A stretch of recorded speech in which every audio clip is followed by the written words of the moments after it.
Hey friends, if you wish to use System Restore on Windows 11, then please watch this video. I will guide you through the process. Search for Recovery in the Windows search bar and open Recovery. Click on Open System Restore.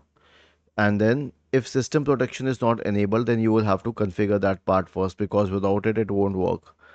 And then you should create a restore point at the right time, not at the time of restoring it, but well in advance. Okay, I'm just showing you how it's done so that you do it well in advance. Otherwise, system restore will not work at a later stage. Okay, we'll just wait till the restore point is created.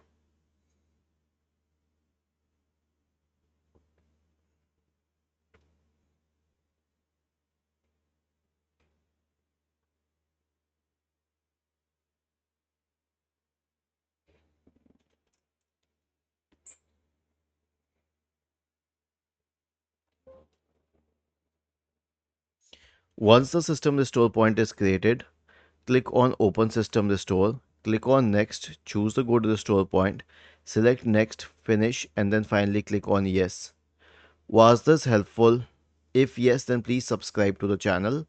If not, then let us know in the comment section of the video on how we could help you further.